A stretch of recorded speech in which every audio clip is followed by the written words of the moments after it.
ఆదికాండము 42 అధ్యాయము. ధాన్యము ఐగుప్తులోనున్నదని యాకోబు తెలిసి కొనినప్పుడు, మీరేలా ఒకరి ముఖము ఒకరు చూచుచున్నారు అని తన కుమారులతో అనెను. మరియు అతడు, చూడుడి, ఐగుప్తులో ధాన్యమున్నదని వింటిని, మనము చావక బ్రతుకునట్లు మీరు అక్కడికి వెళ్ళి మన కొరకు అక్కడ నుండి ధాన్యము కొనుక్కొని రండి అని చెప్పగా, యోసేపు 10 మంది అన్నలు ఐగుప్తులో ధాన్యము కొనబోయిరి. అయినను ఇతనికి హాని సంభవించునేమో అని యాకోబు యోసేపు తమ్ముడగు బెన్యామీనును అతని అన్నలతో పంపినవాడు కాడు. కరవు కనాను దేశములోనూ ఉండెను గనుక ధాన్యము కొనవచ్చిన వారితో కూడా ఇశ్రాయేలు కుమారులను వచ్చిరి. అప్పుడు యోసేపు ఆ దేశమంతటి మీద అధికారి అయ్యుండెను. అతడే ఆ దేశ ప్రజలందరికీ ధాన్యమమ్మకము చేయువాడు. గనుక యోసేపు సహోదరులు వచ్చి ముఖములు నేలను మోపి అతనికి వందనము చేసిరి. యోసేపు తన సహోదరులను చూచి వారిని గుర్తుపట్టి వారికి అన్యునివలే కనబడి వారితో కఠినముగా మాటలాడి, మీరెక్కడ నుండి వచ్చితిరి అని అడిగెను. అందుకు వారు, ఆహారము కొనుటకు కనాను దేశము నుండి వచ్చితిమి అనిరి. యోసేపు తన సహోదరులను గుర్తుపట్టెనుగాని వారతని గుర్తుపట్టలేదు. యోసేపు వారిని గూర్చి తాను కనిన కలలు జ్ఞాపకము చేసుకొని, మీరు వేగులవారు ఈ దేశము గుట్టు తెలుసుకుని వచ్చితిరి అని వారితోననగా, వారు, లేదు ప్రభువా, నీ దాసులమైన మేము ఆహారము కొనుటకే వచ్చితిమి. మేమందరము ఒక్క మనుష్యుని కుమారులము. మేము యథార్థవంతులమే గాని నీ దాసులమైన మేము వేగులవారము కాము అని అతనితో చెప్పిరి. అయితే అతడు, లేదు, ఈ దేశము గుట్టు తెలుసుకుంటకై వచ్చితిరి అని వారితో అనెను. అందుకు వారు, నీ దాసులమైన మేము 12 మంది సహోదరులము, కనాను దేశములోనున్న ఒక్క మనుష్యుని కుమారులము. ఇదిగో, కనిష్ఠుడు నేడు మా తండ్రి యొద్ద ఉన్నాడు, ఒకడు లేడు అని ఉత్తరమిచ్చిరి. అయితే యోసేపు, మీరు వేగులవారని నేను మీతో చెప్పిన మాట నిజమే. దీనివలన మీ నిజము తెలియబడును. ఫరో జీవముతోడు మీ తమ్ముడు ఇక్కడికి వచ్చితేనే గాని మీరిక్కడి నుండి వెళ్ళకూడదు. మీ తమ్ముని తీసుకొని వచ్చుటకు మీలో ఒకని పంపుడి. అయితే మీరు బంధింపబడియుందురు. అట్లు మీలో సత్యమున్నదో లేదో మీ మాటలు శోధింపబడును. లేని ఎడల ఫరో జీవముతోడు మీరు వేగులవారని చెప్పి వారిని 3 దినములు చెరసాలలో వేయించెను. 3వ దినమున యోసేపు వారిని చూచి, నేను దేవునికి భయపడువాడను. మీరు బ్రతుకున్నట్లు దీని చేయుడి. మీరు యథార్థవంతులైతిరా? మీ సహోదరులలో ఒకడు ఈ చెరసాలలో బంధింపబడవలెను. మీరు వెళ్ళి మీ కుటుంబముల కరువు తీరుటకు ధాన్యము తీసుకొని పోవుడి. మీ తమ్ముని నా యొద్దకు తీసుకుని రండి. అట్లు మీ మాటలు సత్యమైనట్టు కనబడును గనుక మీరు చావరు అని చెప్పెను. వారట్లు చేసిరి.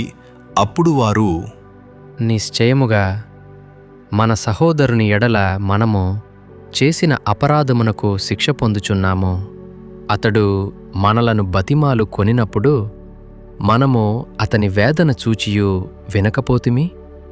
అందువలన ఈ వేదన మనకు వచ్చెను అని ఒకనితో ఒకడు మాటలాడుకొనిరి. మరియు రూబేను, ఈ చిన్నవాని ఎడల పాపము చేయకుడని నేను మీతో చెప్పలేదా? అయినను మీరు వినరైతిరి గనుక అతని రక్తాపరాధము మనమీద మోపబడుచున్నది అని వారికి ఉత్తరమిచ్చెను. అయితే ద్విభాషి వారి మధ్య నుండెను గనుక తమ మాట యోసేపు గ్రహించెనని వారు తెలిసికొనలేదు. అతడు వారి యొద్ద నుండి అవతలకు పోయి ఏడ్చి మరల వారి యొద్దకు వచ్చి వారితో మాటలాడి వారిలో షిమ్యోనును పట్టుకొని వారి కన్నుల ఎదుట అతని బంధించెను. మరియు యోసేపు వారి గోనెలను ధాన్యముతో నింపుటకును ఎవరి రూకలు వారి గోనెలో తిరిగి ఉంచుటకును ప్రయాణము కొరకు భోజన పదార్థములు వారికిచ్చుటకును ఆజ్ఞ ఇచ్చెను. అతడు వారి ఎడల నిట్లు జరిగించెను. వారు తాము కొనిన ధాన్యమును తమ గాడిదల మీద ఎక్కించుకొని అక్కడ నుండి వెళ్ళిపోయిరి. అయితే వారు దిగిన చోట ఒకడు తన గాడిదకు మేతపెట్టుటకై తన గోనె విప్పినప్పుడు అతని రూకలు కనబడెను. అవి అతని గోనెమూతిలో ఉండెను. అప్పుడతడు, నా రూకలు తిరిగి ఇచ్చివేసినారు. ఇదిగో, ఇవి నా గోనెలోనే ఉన్నవి అని తన సహోదరులతో చెప్పెను. అంతటి వారు గుండె చెదిరిపోయిన వారై జడిసి, ఇదేమిటి? దేవుడు మనకిట్లు చేసెనని ఒకనితో ఒకడు చెప్పుకొనిరి. వారు కనాను దేశమందున్న తమ తండ్రి అయిన యాకోబు నొద్దకు వచ్చి తమకు సంభవించినది యావత్తును అతనికి తెలియచేసిరి.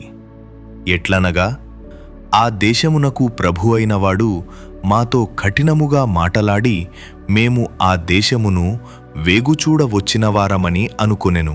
అప్పుడు, మేము యథార్థవంతులము, వేగులవారము కాము. 12 మంది సహోదరులము, ఒక తండ్రి కుమారులము, ఒకడు లేడు.